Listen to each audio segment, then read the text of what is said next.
Hey, everybody. Welcome to the Building Public podcast.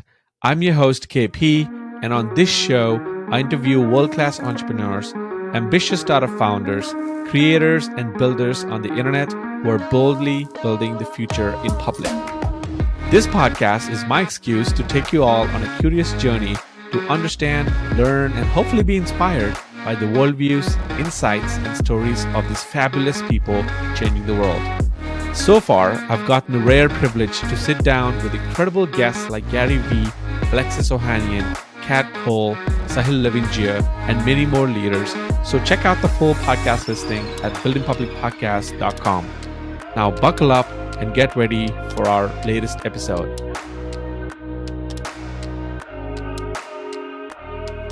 Hello, everybody. Welcome to yet another episode of Building Public Podcast. I'm your host, KP, and today I got a good friend of mine. I bribed him to be a guest here. Just kidding. This is an episode that has been in the making for at least 2-3 years. We've talked about being on each other's podcasts. We've had numerous calls strategizing about, career, life, business. And I realized that I never really had Andrew on my podcast. So this year, wanted to start it with a bang, made a list of the people that I really wanted to have on the pod. And of course, Andrew made the cut. Andrew, would love to have you. Happy to have you. Welcome to the show. Yeah, I am very honored to be here. I'm very excited for this conversation. Like you said, we've been having these conversations offline. So it's kind of cool that we'll record this one. Yeah. So Andrew Barry, for the folks who may not know about you, Andrew, give our audience a quick take, 30, 40, 50, 60-second take on who you are, what you're building, and what you're up to. Yeah. So I run a company called Curious Lion. We're a learning culture advisory firm for primarily sales teams in tech. So you think of any sales team or a team of people that you've worked with, we help them become better versions of themselves, a better, more high-performing team, and therefore, better revenue generators for their businesses. And we do that by focusing on holistic things like culture and behavior change and skill mastery, those kind of things. So it's been quite a wild journey, though. It didn't start like that. As I'm sure many that come on the show and many who listen will be familiar with. It's definitely not a linear path, but that's where we are now. It's an evolution, and even from what I know of Curious Lion from last year, when we last talked about this topic, from now to now, it feels like there was a tremendous amount of iteration and evolution. So, but let's step back, zoom out to your entire career as a whole. Yeah. One thing that for folks who are listening and this is something I have to put it out there. Andrew, when I think of Andrew, what comes to mind to me is this guy is Mr. Education, and you have such a great grasp of not just, educating and teaching frameworks and principles that are really helpful for people, but I feel like you have a way to inspire them to apply them. And I think that's sometimes a missing piece, because education can be just very puristic endeavor. And every time I talk to you, I walk away feeling like, man, this guy's figured out a way to get people to apply these in their businesses or cohorts or, in their projects. And so so I know you have a heart for education. Curious Lion, I know you would describe it as a tech company, right?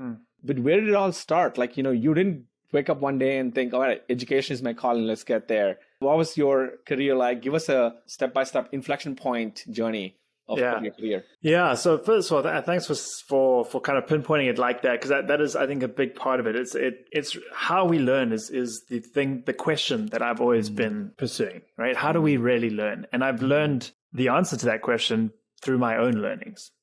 So the sort of stepping points on this journey are those things that I've learned, and some very specific things around being part of cohorts and courses that you and I have built. We both, I know, have attended. I'm always signing up for new cohorts. I learn something new from them all the time, right? And that idea of learning together and learning from your peers more than you do from your instructors and all that kind of stuff. So that's where you and I can have bonded on a lot in the past. But yeah, it all started in South Africa as on a career path to become a chartered accountant.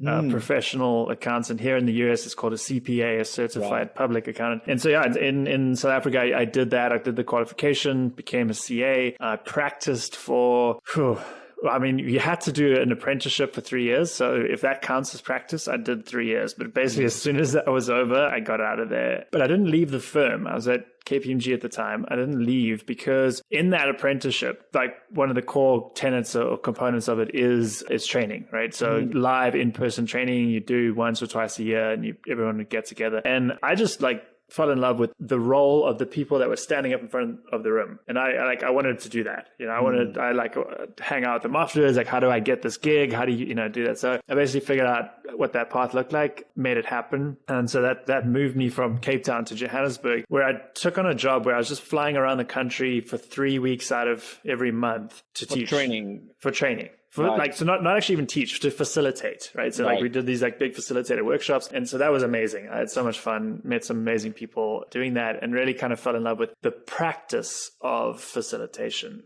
And then an opportunity came up to come here to the States to develop the material that we were using.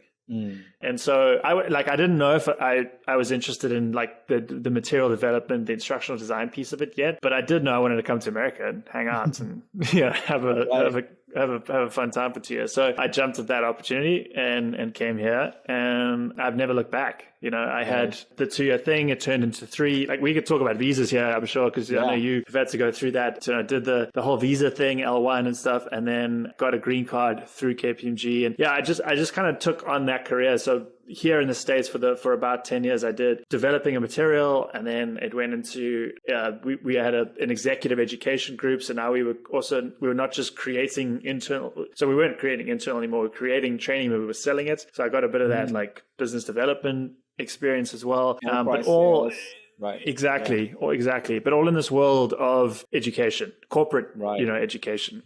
And how did that translate into starting Curious Lion? Yeah. So I got to a point there. So I also did a CPA here and everything I needed to like get qualified. And then that's how the green card came in. And so then I got to this point with that green card that now I had options, right? I wasn't stuck there. Not that I don't regret any of my time there. It was amazing. I learned a ton, and I wouldn't be here if I wasn't at a firm of that size. But my time came up when I was stuck in a bit of the, rat race of work, and it was just like the same thing every year. So I also thought there was a better way to do what we were doing. At the time, I thought that better way was with high quality video production. And so I was very big into that. And this is what, 2011, 12? When was this? This would have been, so I came to the States in 2009, and then I joined a company. There was a bridge between Curious Lion, which was like, also for anybody listening, like, taking these big, it looks like I left a big firm and I started my own company, but there was a really crucial, it's basically like 18 months where I joined a startup as a stepping stone, which it taught me how to like be self-sustaining and like figure shit out myself and all that kind of stuff. But I was still getting salary, which it's like what we did on deck, right? Like it was, so you get like the best of both. Ownership, almost like you had the autonomy, but also you had a paycheck. Exactly. Were you full time there at that startup? I was, yeah. So that was for, like I said, about 18 months. So it was actually started, it's a company called Lobster Inc. They were eventually acquired by Ecolab after I had left. The founders were friends of mine from South Africa. So wildly successful. It was a lot of fun. It was in the hospitality industry. So we were working with Marriott and Hilton and companies like that. And so it was a job of, I basically helped them establish an office in the States, and I ran that office for them. And then I eventually sort of took over some of the, like the sort of head of learning kind of role, so like what was the product we were creating. And I learned there. So they had a big Cape Town office I'd often fly back to be at that was filled with film school graduates. So I learned a ton about the science of filmmaking from these people and we were going around filming at hotels and creating, training for these big chains, these big brands. Yeah. So that was a good little stepping stone. And then, but like I always knew like I wanted to do my own thing, And so, about just over a year, 18 months into it, I took the plunge. I'd built up, I never forget, this is also like, it's easy to look back, right? You can sort of connect the dots, but you never know going in. So I had thought, I had built up the courage to do this because I thought I had a friend who I used to work with at KPMG who had moved to JP Morgan. We had a great relationship. He was in a sort of buying, had a bit of buying power. I was like, oh, cool. Like conversations that had started a bit. I was like, this is it. Like, this will be my first client. It'll pay, this is worth the risk, And to this day, I've never worked. I've never had a purchase order from JP Morgan. I've never done any work with them, but whatever it was the thing that like gave me the confidence to do that. And then, you just hustled. So tell me about the first 3 or maybe first 6 months of your journey at Curious Lion. Oh my God. What do you remember distinctly? Like, what was the mood like? What was the like mindset in your head those first 6 months? Yeah. And so this PO didn't come. So clearly so you didn't have that easy start you thought. No. So there was a period. So we were living in Harlem in New York City at the time, and which was great. It was fun. Like Harlem was like really up and coming at the time. So there was like this, and I remember it was a summer. So there was this like, it was a building of energy and excitement. I was super excited, but it started to drag along, and like, I wasn't getting calls. I wasn't getting emails. Like things weren't happening. And your MVP what was your MVP? Like, what was your offer at the time? I look back, I had so much to learn, right? So I didn't know anything about marketing, anything about sales. So like I was figuring stuff out. But basically what I thought I would be doing is I would be basically like instructional design work for companies. And really all like it was. Fractional consultant just for the instructional design. Yeah. But from the beginning, I always used the royal we. I like made it sound like as a company, but it was just me, like it was just me, just figuring it out. And right. Agency, right? Yeah, totally. And I was trying to get in the door with companies like JP Morgan, like trying to pretend like I was a lot bigger than we were. Right. But it was fun because I was learning all the time, and I'll say there was the big unlock that came. But the other thing I was starting to do on the side is I was like, I'm going to create courses and sell them. Mm-hmm. And I remember thinking it was the easiest thing in the world. And I would make these videos and do these like splash pages. I'd create like landing pages and stuff. But like I actually also knew absolutely nothing about it, and like I cringe at those things that I was building then. Well, that's a sign of growth, right? That's great. Totally. That means you've grown exponentially since then. Yeah. And it's like, it's one of my favorite, I think, Julian Shapiro wrote about this, and it's like he wrote a great piece that referenced a lot of the people that have talked about this before, and it's the faucets. I don't know if you've read that article, right? Yep. I needed to like get all that shitty brown water out. And it took bad rainwater out. Yeah. Right. Exactly. Yeah. And it took me probably longer than I would have wanted, but at the time I also started taking some online courses, and so like Rite of Passage, Building a Second Brain. I see Tiago's book there behind you. Yeah, he was on the pod too, of course. Yeah. So like I learned a ton, obviously, from those courses, but I also learned like that those early indie course creators were the ones that really had figured out, because they had to, right? Because they were like, the market was determined, like their success, right? So they had to iterate fast and, all the things that we know around building a business, because that's what they were doing. And through that, they learned what works. Yeah.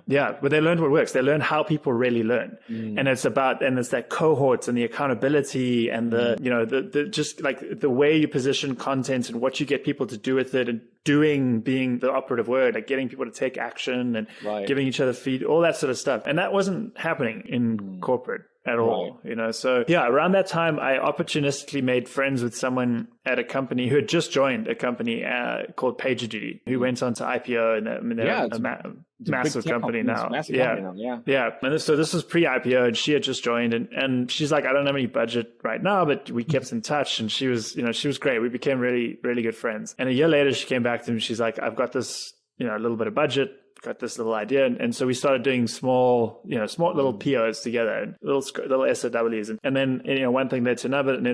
They're still a client of ours, one of our biggest clients. And it was at PagerDuty, and with her name was Felicia Jo, and she passed away sadly and suddenly last year, and it's very tragic, because she was an incredible woman who had an incredible vision for how to develop talent. And it was amazing to work with her and get to bounce ideas with her. And so I give her a lot of credit for a lot of the ideas that I now talk about, all the time, because she gave me a chance to actually put them into practice at PagerDuty, and it was amazing. Yeah. Remember we always talked about belief capital, right? When, we were on deck. And I think one of the things that I always thought that was interesting was, it's those people who spark that imagination, who kindle that fire in you, and then they give you that sort of keys to the kingdom to, like, even I felt that when I was at On Deck, and, to an extent when you were there too, We all had these hypotheses around like, here's how I would want to do it. Here's how I want to test this. And then I felt like we were empowered to do them. Definitely. I'd agree. The first cohorts, and like, you had a fantastic cohort on that course creators, which I still remember, like it was like crazy. Those times were crazy. Like one of the best buzzing, thing that I felt from outside in. And I know a lot of friends who took that. So it's those people who not only open the door, but like say, do the thing that you want to do. Like, put your philosophy into practice. Yeah. They're the special ones. They're always the special ones. Totally. And I'll never forget her. And you're right. It was belief capital that was backed up by like actual capital. Yeah. That's it, right? Like, also give you means to kind of extend your runway and like be in business. Yeah, that's fantastic. I mean, that is a great segue to talk about how we learn. And I think it's a topic that's so close to my heart. And I remember one of my first conversations with you, we jammed on this for 45 minutes on a call. Yeah. Because I found out that the best way that I learned was not very obvious to me growing up, despite the fact that I was an academic and I was a topper, I was top 1%, all these things. But I did it by cramming facts and data, the very Indian, the Desi way. And like, I never really enjoyed it. It really didn't drive me as much. I just did it just for the books, right? Only in the last 5 years, I fell in love with learning. But I realized this framework around, you have to first seek, and this is my framework, and I want to hear your framework. There's like the triangle that I keep thinking about. There's this seek first, which means you have to really be curious. And really, it has to come out of your personal curiosity. You can't fake it. It has to be authentically curious, which is what I try to do on the podcast as well, and my Twitter as well. Anytime I try to not be curious, it always bombs. And anytime I'm genuinely curious, I gather this weird like confidence to ask the thing that most people are afraid to ask, because I'm doing it for myself selfishly. Yeah. There's that curiosity, there's the seeking thing. And then once you seek, you hear new insight, and then I go to do. Immediately apply that insight. Because if you're not applying it, it evaporates quickly. And then it goes, like there's so many insights that we've heard of, which sounds smart, but we never applied. So we don't even know if they work. So you go from do, and then after do, you go to teach. And that's my favorite thing, which I never knew. Because I thought you just, learn and do. But actually, when you teach, you learn twice, because you're having to revise it in your head before you say it out, because you don't want to sound stupid. And the people around you, if they're high caliber, they will actually ask you really intellectually stimulating questions, so you cover all the bases. So that's the triangle that I have in my mind, where you learn, you do, you teach, and then you come back to learn again, fill the gaps, It's worked tremendously well, but it cannot do it alone. You can't do it alone. No. You will need other peers who are also in the same path with you for this to come to fruition, and for you to like really reach that top level. What has been your journey with like figuring out how you learn? Oh yeah, that's a good question. And I think the answer is what I put into what we do, right? What we're trying to create, which is, so a few things. You mentioned the word curiosity, and like to me is so key. It's no coincidence that Curious Lion is the name of the company, right? Right, like, of course. It all starts there, 100%. I love the triangle. I totally agree with those points. I think these things could fit in one of those three, but just for added nuance, I often talk about reflection. It is like reflection is kind of built into that, like the teaching part, there's reflection, but like also after doing, you should reflect. Right. So just, making sure you hit that one. And then sharing often comes before teaching, where it's just, here's what I've learned. Yeah. Right. And then like, that sort of gives permission. I feel like reflection and sharing are like two adjacent steps. Right, when you reflect, right? Exactly. You reflect in private in your journal, right? And then then you can take those lessons and put it on content, and then that's sharing with others. Yeah, exactly. Building in public is a great example of all of this. Yeah. I had learned that through my journey, as this is, and now it serves me well. Right. Every time, like right now, I'm learning about business development and sales process, because that's the function I need to be focused on building for Curious Lion. Right. And so I'm following the exact same approach. Right. I went to an event, and that's the one that we were talking about offline in Atlanta. Now I'm like putting into practice these things. I've got a little accountability group that we're sharing what we're learning. So yeah, put that into practice. Now flipping this, right? So I always think of this through the lens of how do we teach others, right? And so I think this also brings a key point, which is if anybody out there, is also just thinking of this for themselves as a learner, you can't force someone to learn, Yeah. right?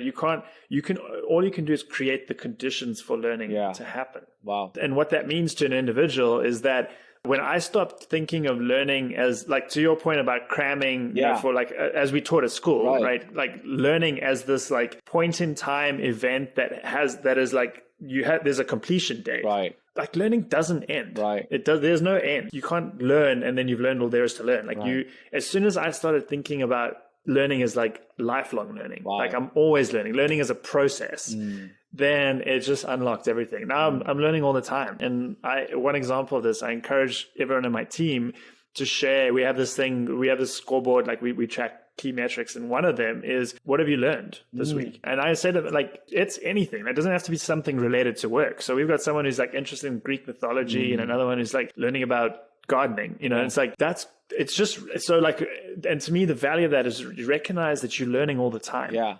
And then you can start to think, how are you learning? Right. And then you can start to get better at that. Yeah. No, I think you touched on something brilliant there, which is, you know, I actually don't think a lot of people actively think about their weekly reflection and like even think like, what have I learned in the last week, or even like what have I learned today? And the more you exercise that, it has to be a muscle, something like that, where learning, I think, is like a muscle where the more you feel like you're learning, the more you want to learn, you know, like newer things, and you get curious. And what happens is you just tend to observe reality more. A lot of people, I feel like, are just like sleeping at the wheel, or like, you know, they're just, you know, not observing, taking in. There's this beautiful saying once I heard where, like, if you aren't feeling astonished by world around you every once in a while, you're freaking sleeping, you know? And I thought that was so crazy, because adults, like, as one thing that I love, and I'm curious to hear how you feel about Leo, is that I challenge myself when I'm next to Neil to be as amazed about everything that he is, you know?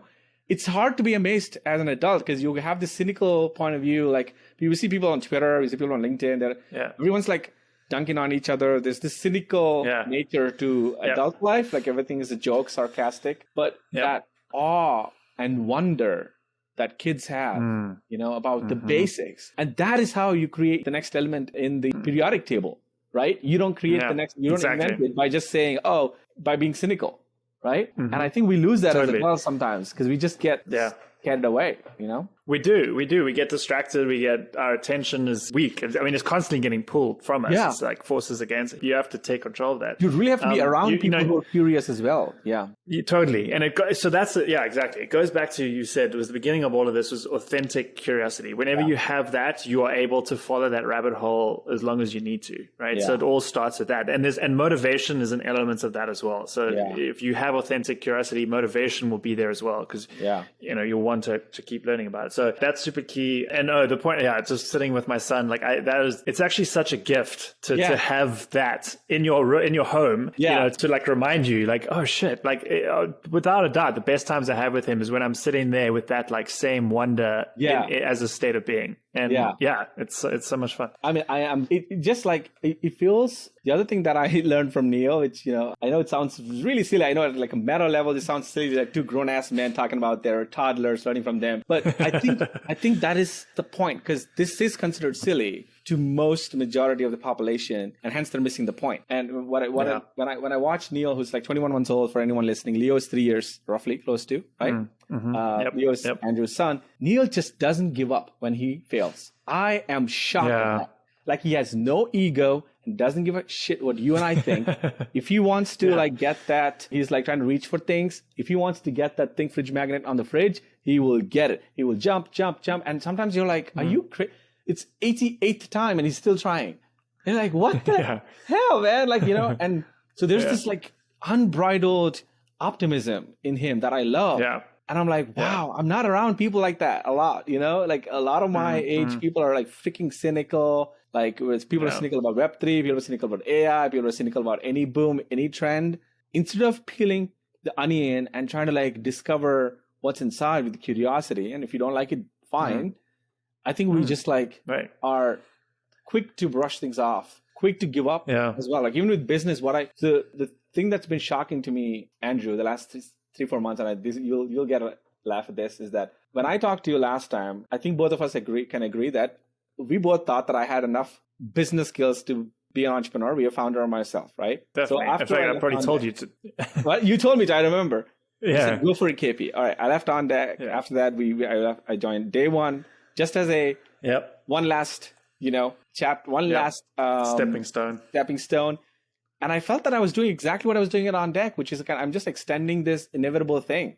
Like if I want to be a founder, I got to go figure this out myself, do it. And so day one was awesome. No, I had no complaints, lovely team, but I was like, okay, I got to go do this thing. Since November, I've been punched in the face every week by reality and by things that are out of my control. And it's so fascinating, frustrating actually, but also fascinating depending on how I look at it. Yeah, exactly. Right? I'm like, how can you, and I just taught 500 people how to build business at On Deck, and I'm like punched in the face, in November and December and January. I'm like, wow, and so back to your point around, like you think one thing and you enter the arena. Yes. The arena changes, the conditions change, the macro conditions change, all these things change and you're like, wow, but going back to it. And then I've noticed that sometimes there's self-talk in me says, you're trying too hard. You're trying too many times. When I'm comparing myself with my peers.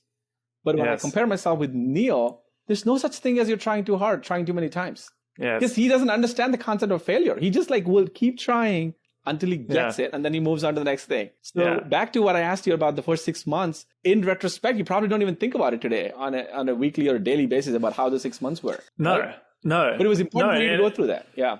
100%. And in fact, I think is a key point that you just teased out about how we learn. And that is, by the way, I love that you said I felt like you're reading my mind because the man in the arena sort of speech came into mind, and then you said into the arena. So that was me at Lobster as well. I was like 1 foot away from the arena. Right. It wasn't until I put my foot in the arena and took those punches, to the face that you learn. Yeah. And so like a key part of learning is realizing that, I mean, this is it's become trite now to say this, but it's actually I don't think people fully understand what it means. Failure is important. Yeah. Failure is learning. Wow. Really, really understand that. Be okay with failure. I say this to my team all the time. I'd much rather have you make a mistake than not do anything at all, than be paralyzed by fear or, whatever.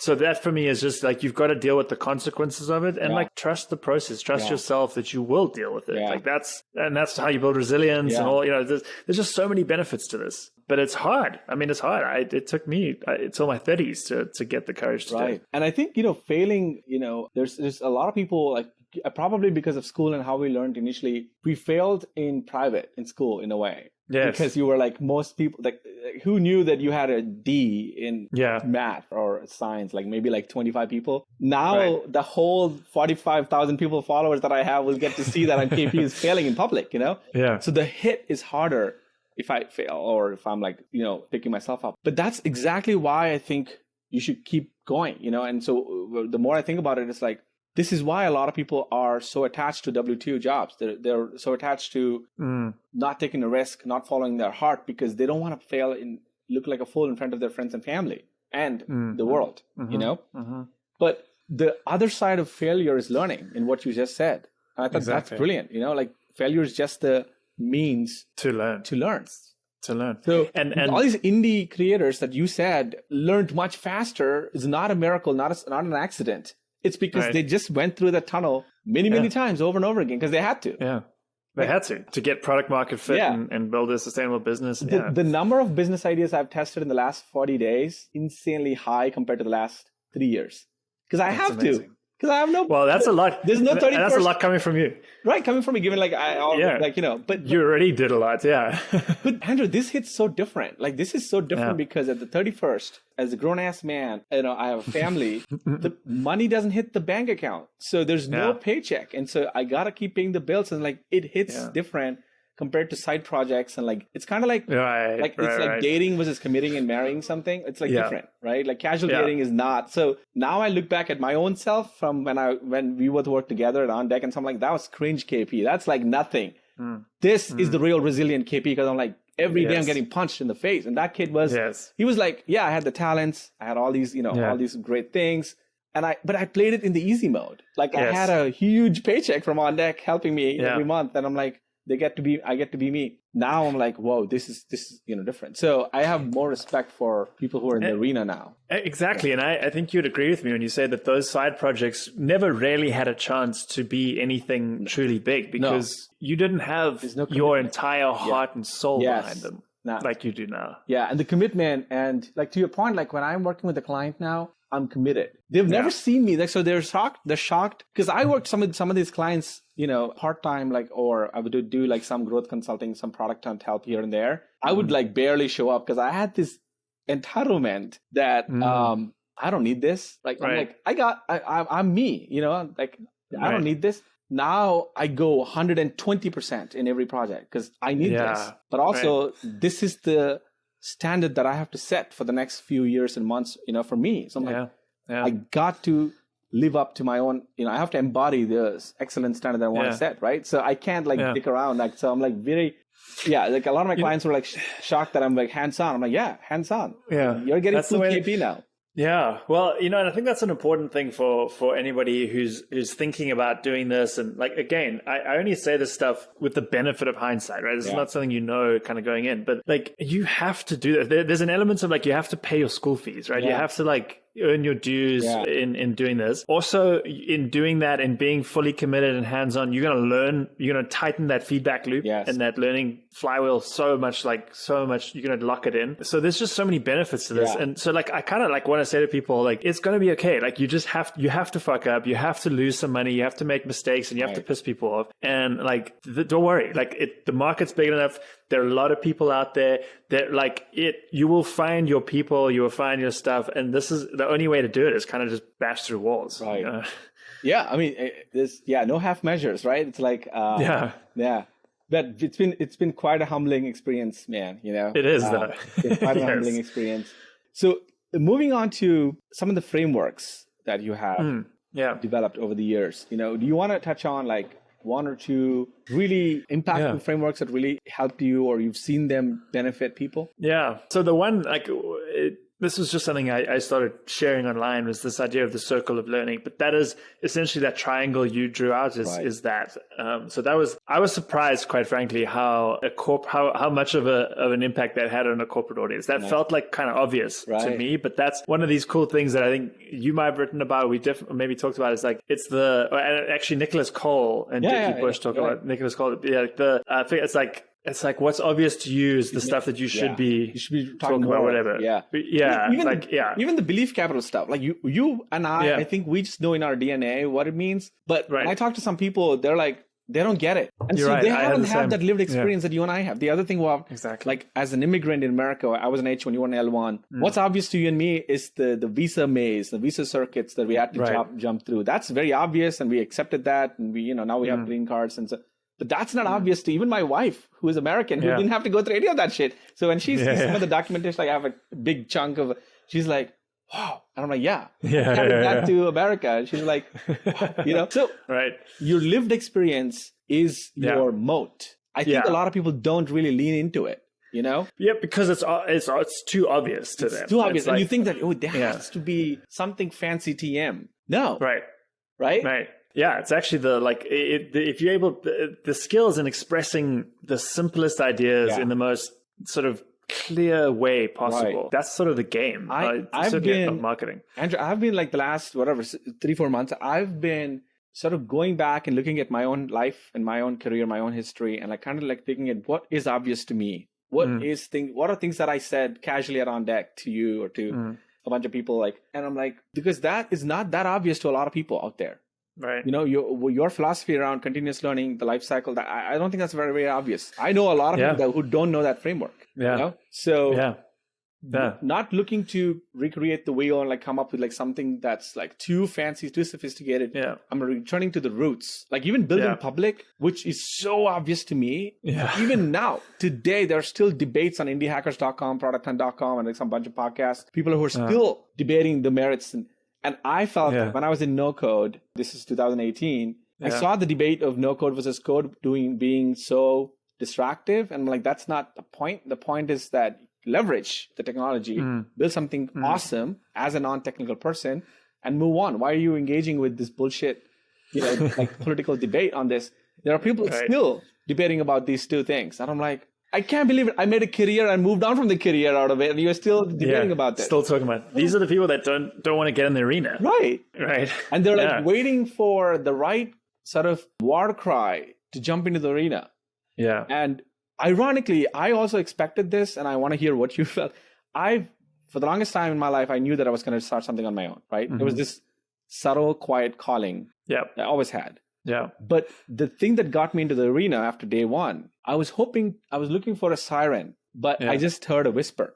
It was not a siren. It was just just do it. It's inside as well, right? It's very quiet. It's not like I know exactly how I'm going to win. Let's go. Yeah. I just jumped in. So I'm curious how you felt when you first. Well, it's exactly the same. And this is why I loved everything you ever wrote and said about building in public, because to me I learned about that through you, and then it became the mechanism for turning that voice, that whisper inside, into a roar through the process of engaging with like-minded people. So by putting your ideas out there, you are inviting feedback. That feedback is going to be negative and it's going to be positive, and it's your job to like navigate through that and learn from the feedback from what, so you still have to take ownership of it. You can't have your wins swept, your sales or whatever swept every way from one negative thing takes you this direction, you got to like welcome that feedback, take it on board, learn from it, figure out, and then iterate.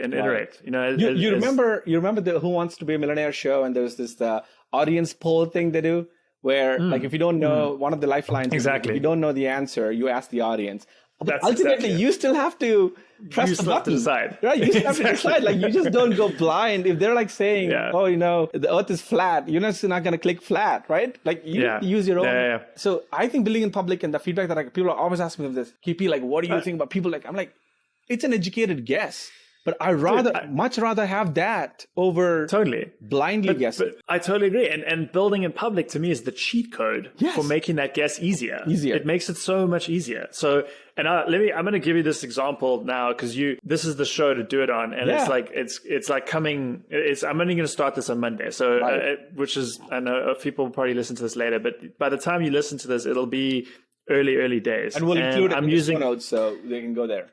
Awesome. And so I'm going to do the KP playbook here. I'm going to try and make this as like practical as possible. I'm working on this idea called total enablement. And it's a way a container to describe all the things I've talked about for what I think is a bottoms up holistic approach, the best way to train sales teams. Okay. And that's what we do. That's our work. So total enablement is again, Nicholas Cole, I learned from him, it's the category. I'm attempting to create a category that is not, I'm not trying to push the offer we have an offer, of course, but it's the category. I want people to look at this and go, I can get behind this and I can make it bigger. I can contribute to the idea, right? And we will benefit as a company for sure. And because but we'll benefit in ways not just from sales. We'll have people that go, I want to be part of that movement. So I hopefully we'll find talent pipelines and partners and suppliers and, all sorts of stuff. So that's kind of the goal. And so I've spent the whole of January writing an essay on what this idea of total enablement is. It is now 10,000 words. Wow. I actually just printed a draft that I'm happy with this morning. Okay. So that is now going to get turned into, this is the thing. I don't know if people have done this on LinkedIn yet, but it's the KP playbook. And this is what I'm going to attempt to do. So every week, Monday through Friday, I will be posting,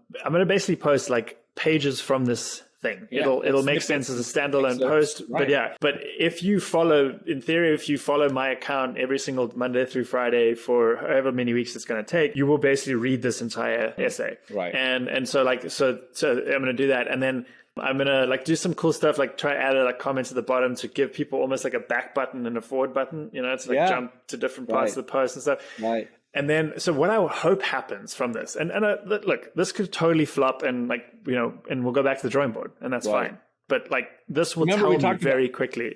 And that's the price you should be willing to pay, right? The failure is the means to that end. This will, learning. This will speed it up so much. That's why I say it's a cheat code, because it will tell me definitively whether people care about this or not. Yeah. If they don't, fine, I'll go and write another 10,000 word essay or whatever, But I'm gonna find out, and so that's basically what I'm doing. And so it's gonna go out there, and we'll see. And it's we really just will see. If either people I think are gonna come, kind of get the imagination will be captured, and people will start to jump in and add to it, and you'll see that visibly in these posts, or people won't care and it will fizzle out, and then people and then I'll go off and do my next thing, and people no one will remember that, and it's fine, and you just keep moving forward. So I think it's the one metaphor that comes to me is it's kind of like playing a melody and seeing if it resonates and then making the rest of the song. Totally. And it's like you're looking for the hit, and I think I made an expensive mistake recently, Andrew, and I haven't shared this with anybody, but I want to, since on in the theme of transparency, I recently finished writing the 18th chapter of my Founder's Manual, which is, my digital product called Build in Public Founders Manual.com. So folks, if you're interested, check it out. But man, oh man, I went into it not with this sense of curiosity. I went into it to put a stake in the ground, which is something that I shouldn't have done. And I'm not, this is nothing to do with total enablement, but it's like my story where I teased out this and I went into the cave and built the whole thing in silo, which is not what I do. Right. Building public guy, right? But because I was afraid that I was not giving them enough comprehensive, like, end-to-end material, I had to go away and just kind of write the whole thing, get it out of my head, put it all in the doc. So I estimated 6 chapters and 12 days as a deadline. It took 18 chapters, 43 days to finish. So I learned, about myself in this journey is that I am untrustworthy when it comes to building in silo. Like I cannot, if I'm left to my own means, if you ask me to draw an elephant, I'll draw you a safari. A forest. That's the problem. Like it's just because I'm an educator. Like you're an educator. Like I have so many things to say, so many topics to cover, so many angles to cover. Right. But is that what the student wants? Yeah. No. And you don't know. Right. I crush it in live workshops and live sessions and live Q&A because I always wait as the listener in me comes in, and like I always wait until what I hear what they want, and then I give that plus a little bit more. But if there's nobody there telling me what they want, I imagine what they may want, and I just write the whole freaking Mahabharata, epic, like the grand story, right? Like, and then I publish it, and then so what happened was I published it. It was great. I mean, it felt relief because when you write something that long, I'm sure the 10,000 words, you're like a sense of relief when it's finished, And, big time. But people have moved on, and like I lost that sort of the momentum that I created for this initially. And now I had to go back and recreate the momentum over and over again. And I felt like this is so unlike me. So on one hand, I was proud that I published a massive behemoth of a digital product. Respect to everybody who creates digital. It's not easy, right? We talked about this. You said this earlier too. It's not easy. It looks easy, but digital products are not easy. Yeah. But at the same time, I realized, man, no. The lesson I learned was, going forward, I will never, ever build anything in silo without learning what they want, and it's a very hard lesson to grasp. Even for me, the Build a Public guy, it's just hard. That's cool that you shared that with people, because I think everyone looks and because you do build in public, and they're like, oh, he must be building everything in public, right? But so it's cool. That was my fail. That was my failure, and when I hit publish, I felt that I felt that I should acknowledge this as a failure because I could have done this the other way. Like actually, the real KP would have done this chapter by chapter, teasing each chapter, and throwing out some chapter names and saying if it resonates or not. Because here's the thing: if we just throw out a chapter name on Twitter or on LinkedIn post and write 4 or 5 bullet points, not really fill it out, and if it got 1 like, I can kill the chapter. But if there's another chapter that I throw out and that's resonating in 55 comments, that's the one that I should write. I never thought of it this way. I just went into my old school teacher mindset or school mindset where I'm like, oh, I got to write a curriculum. I got to fill this out. No. Yeah. You don't fill in the blanks. This is music. Live performance. You have to play melody, let people resonate, kill the rest. And that should be your single, opener, right? And this is the lesson I learned. I'm like, damn, next time I'm going to do this, that's what I'm going to do. Yeah. Yeah. I love that. That's a cool story and a cool analogy. The put a melody out, see how the audience responds. There's another like side benefit to that as well, is that other musicians could hear it and they're like, oh, I'm going to lay a bass line on that. Nice. And, like so like that also happens, right? Yeah. When you put stuff out in public, and like people that can actually help you on that journey as partners or employees or whatever also start to come out of the woodwork. So there's just so many benefits. When you do the final piece with all these 6 to 7 people involved, they all feel like they were part of this. So they will amplify the heck out of it. Right? Exactly. And this is what we learned when we did the founding mentors or founding fellows at On Deck. Yeah, right? Exactly. We laid out invitations. We didn't design, like I remember you were like, the announcement was out. The founding fellows got the invitations to join. I think like there was a bunch of the sales materials going out and you still didn't have your curriculum yet. Yeah.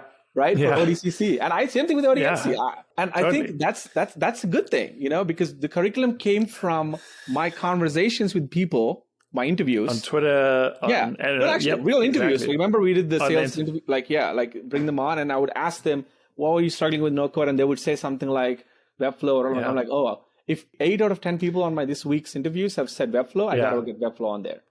Totally. So I think It's so many benefits to this, and that's a good. It also I love. Yeah, I mean, this go back to the same point you made earlier, but just people need to remember this, that even the build in public guy found this hard to do. Like this isn't easy, it is not intuitive for us. I think it's not intuitive for us as humans, because of probably decades of school system or whatever. We just see when you see the word curriculum, you just see that it's a fill in the blank. Let's go fill it in. Yeah. Instead of saying curriculum should be co-created. People who need it most. Yeah. Right? So 100%. One last point about, give us a 30-second recap of what does actual total enablement mean? I know, let's start with what does enablement mean? Yeah, so enablement, it's a funny thing. It's a function that exists so first of all, I only learned about this. I didn't know this role existed at the beginning of last year, at the beginning of 2022. Okay, so it's like I just discovered it. The role itself is only 10 to 12 years old, which is kind of blows my mind, because it is like a legit function in it. So the interesting thing is primarily B2B SaaS companies. Okay, so there's this whole world. So like Salesforce were one of the first people where when they brought everything from on-prem to the cloud, they could now suddenly sell to everyone everywhere in the world, right? And so now they needed to scale this like gigantic team of sellers for the product of Salesforce. And to do that, they had to get an enablement function. Like it's so how do we make sure these sellers have everything they need when they need it to be able to be great sellers, right? So everything from training to the tools and tech that they need, to the talk tracks and sales scripts and everything, right? So that's like the origin of it. It's only been around for 10, 12 years, kind of around the time Salesforce sort of got going. And so I got into this community on LinkedIn throughout last year, and not expecting anything of them, just getting to know them. I started inviting them on my podcast, and I learned that they think about learning culture, the thing that I'd been talking and writing about for a year before, they think about it the same way. They just never called it the same thing.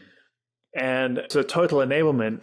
So the other thing I realized last year is that no one buys learning culture. It's not like people that are in this world get what it means, but like they're not signing the checks, right? Their boss doesn't buy learning culture. It doesn't seem value like self-evident. So I needed a word. I needed a way to kind of position it a little bit better. Category, so it's essentially category, exactly. So total enablement is a repositioning of the same things I've been writing around learning culture, but focused on sellers. And now here's another cool thing I actually learned in doing that is that, and we know this, like you and I, like kind of coming up in the startup world, and is like the more like niche you can be, the more the better. That's also hard to do. Just like it's also really hard. It's so hard to do. It's really hard. Really hard. It's taken me 5 years of this company to like figure this out. But niching down, what I've learned is actually helps me. I use language that is more specific now, and so now it has more meaning to the right people. Right. And that's really cool. So now I'm not talking in like vague platitudes anymore. I'm talking in like really specific practical stuff. And now people go, I know what that is, And so that's kind of, the metaphor that came to mind, because, I know you and I, you speak, how many languages do you speak? Like at least two? Just two. I speak three. And like there are people that we know like speak 6, 7, 8, right? And I think just the metaphor that came to me is so stupid, but I have to say it, which is when a lot of the times people, when they have an offering, they try to be multilingual, like every possible language, like we appeal to everybody and all the sensibilities and all that. Yeah. By doing that, you're really not appealing to anybody. You're Exactly. you're just like a collection of vanilla. Yeah. Right. Like, as opposed to if you can appeal to a dialect. Now that's like not even a language. Yeah. Niche. Yeah. Straight up. Yeah. And if I met somebody on the street, if they speak the Telugu dialect, the Telugu is the dialect that the version of Telugu that I speak is so unique that if I see someone talk to me or talk to Neil about anything in that dialect, there's an instant connection right there. Yeah. So I'm like, whoa, this is cool, But that means niching down, right? You can't just have a broad, thing and like appeal to everybody. And it's hard. It's hard to get our minds to agree to this. Yeah. I think the biggest fear of holding me back up until now was like, if I'm too niche, like it just felt like I was like not going after the biggest possible market. Yeah. The TAM discussion and the niche discussion are so like, they're so conflicting. Yeah, sometimes. Exactly. And yet like all you have to know is that you actually have to niche first so that you can always scale up. You can always, get different verticals or whatever. The one thing too here, Andrew, this is something I'm struggling with too even now, right? Like I have a vast surface area of offerings right now, right? I help early stage startups with growth. I do like podcast. I have the Twitter, content creation, community building. I'm also struggling with the same thing I'm like, I can do many things. But to your point, like until recently, I haven't over delivered on any of these. I know these, I can do those. Yeah. But to over deliver, you have to pick one. Like literally like over deliver as in like that person should be shocked that you're doing this for them. Yeah. And that can only happen if I pick one. And I keep thinking about this. What would be the thing that it's so easy for me because of who I am, my background, unique experiences, etc., that if I just did 100 or 110% of something, that would look like 500% for that person. And they will be like telling their friends because that is the hard part to get any category off the ground or any of the offering off the ground. It's that it has to be so good that they think you're cheating. Yeah. And they think that they're getting the better end of the deal. Like Alex Hormozi talks about all this time. Like it doesn't matter how much the price they're paying. They should always walk away feeling like they're getting the better end of the deal, even though they're paying $250K. Yeah. Right? Yeah. That can only happen if they feel like they're getting $1 million value. Exactly. They're like this guy's an idiot. Like, they should feel like you're an idiot for undercharging them. Exactly. But that can only happen if you choose one area and then just go ham on it. Exactly. And something I'm learning the hard way. Yeah. I learned that the hard way up until like sometime last year, honestly. Like it was also 4 or 5 years of lessons and punches in the face because I was like so shy. Even like on deck for me, that whole thing was a great experience, and I'm really glad I did it. But it took me away from what I'm doing now. And it was cool, it was fun, it was sexy. I also learned a shitload. I learned about marketing and stuff a lot in doing that. So that has helped. But it was only in stripping. I had a lead gen business because like I thought, I had built a way to do it that was good for me. And so I thought it would be great for that. I had that on the side. I did some learning communities after On Deck. At the end of last year, I just stripped all of it. So the lead gen went away, luckily, at the beginning of that year. But then I stripped all of it away. And now this year, all I do is total enablement and the offer related to that. That's it. I love it. That's it. I love it. I think even like choosing within sales as a function, a sub-function called sales enablement, I think is so disciplined, and you'll learn very quickly whether it's resonating or not because it's very clear. Exactly. You'll go talk to these sales enablement leaders. You know how to find them. Right. You know how to find them. You can search them on LinkedIn. Yeah. I'm so happy for you, man. I feel, Thank you. No, I just wanted to say like the same thing we said in every other cool, like this has been a series of insights that you and I have managed to tease out from our hard-won experience. It's also not easy. Right? Yeah. Letting go of all the things and focusing, and also not the easy thing to do. And it's taken, we're still learning how to do it. I have a whiteboard next to me, and then there's like a word that's like focus on there. It's so hard. Yeah. Focusing on one. I think especially in this increasingly interconnected, expansive world we live in right now, which is like, everyone's got a portfolio of projects. You got the podcast, you got LinkedIn. When you have so many things, And then there's business, like the actual sales, actual stuff, like which, focus is so key, And again, another thing that I'm like, because I don't have a paycheck now, I'm unemployed, unemployed. I'm like ruthless now. When I spend like an hour on sales, I'm like, I do 15 push-ups and then go to the sales thing. I'm like, I'm going to just destroy you because nobody is as hungry as I am hungry in this 1 hour. So I'm like thinking about focus means time boxing something, saying, okay, this 2-hour window, I'm going to do sales and I'm not going to think about anything else. Phone's going to be on another room or something. I'm just going to go on the call, whatever So this last an hour and a half with you, I felt this is the highest energy that I have given for this podcast interview, period. Same. Literally. And this level of presence is, I think, is focus. Because I can't really do this monk-like focus. I'm not that.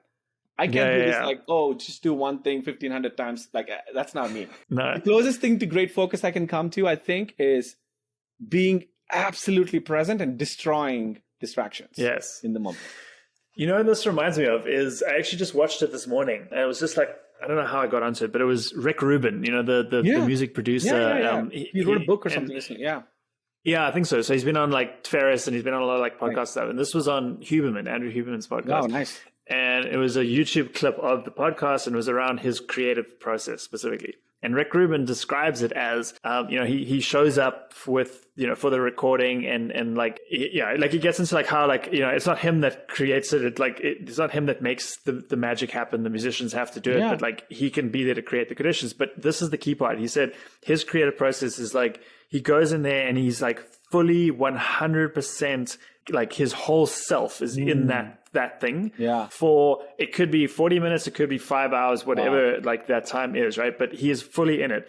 And then he steps out of that thing and he completely forgets about it. He doesn't think about it at all. And he moves. And then I think this is the part that really clicked for me. It was like, he's like, I don't then just go and do nothing. I have project A, B, C, and D. And so I'm going, one to the other, and I'm going into it 100% for however long it takes. And then I get up and I don't think about that project again. And I do the same thing with the next one and the next one. And like, to me, that was just like, yes, that's exactly what I think I'm doing. Yeah. I think, when you swim, you swim. When you run. You should think about that. You can't be thinking about running when you're swimming, like you just have to be immersed quite literally in what you're doing there. Present. Yeah. Dude, this is fun, man. This is amazing. This is always fun. I feel like if the folks who are listening, I hope that you got the sense of being a fly on the wall of how a real KP and Andrew conversation, because this is exactly how our convos have always been in the last few years. It's a blessing and it's an honor to have you as my friend. And our energies are so aligned about many, many things, Andrew. So thank you so much. And looking forward to your, baller year, man. KP, man, thank you for saying that. Thank you for saying all that. And I mean, I've learned so much from you, man. And so it's always cool to come here and we have these moments to almost like consummate those. Yeah, you recharge, but also consummate those learnings and like kind of discuss the stuff and recharge as well, man. I walk away with so much more energy than I came into it. So yeah, thanks for having me on. Of course, welcome.